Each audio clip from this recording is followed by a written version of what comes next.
what constitutes home? It has always fascinated me. Is it physical? Is it the environment that you live in? Or is it even psychological? I have a small farm back in Nagaland, and I came across this little box underneath my bed, and it was buzzing, and realized that it was a bee colony there. I was intrigued with these bees who, despite the amazing vast forest around the farm, they decided to come and settle in these little boxes. And it made me wonder, why? Is it because of security? Is it them just being lazy? Or are there other reasons that we are not aware of? I think human has had to constantly deal with the dilemma of destruction and reconstruction. The things that we do to ourselves and to each other and the planet Earth as a whole is complicated. Home is a combination of a bit of cutting-edge technology, but also very, very old school theater, prop making techniques and sculptures. I've been fortunate enough to have this amazing team. So Annette and Reese, I think we are at this stage where we don't need much explaining to each other. We kind of like understand without having to go into details. I've got a background in the industry where I've worked often as a technical director on bigger projects and animation series and video games. So I brought that experience to bear here.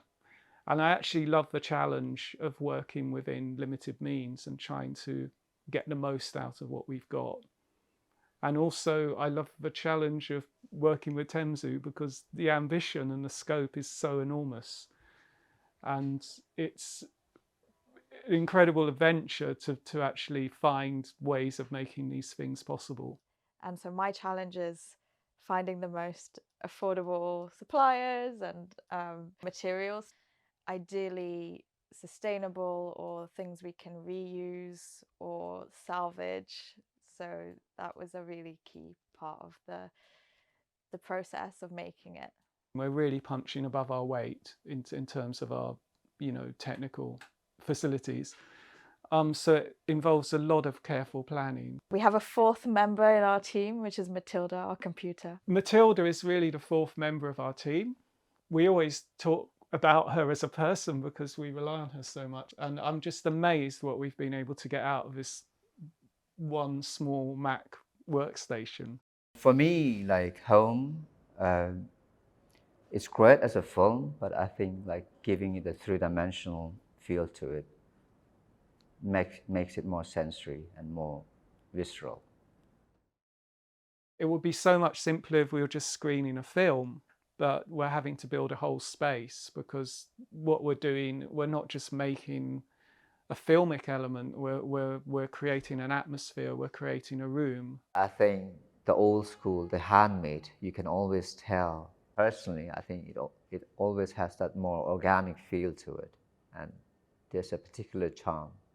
I always imagine like what we're doing as being very similar to theatre or an old-fashioned magic lantern show, but done in a modern way. I don't think much has changed since cave paintings being illuminated by torches and shadow shows on walls, shadow puppets.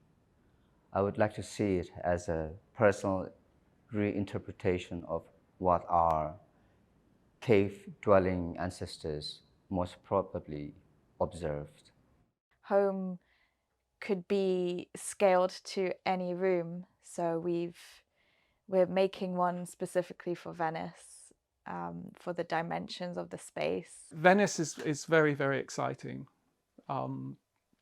We wanted to, we always thought home was quite special, and we wanted it to be shown somewhere special for its first showing.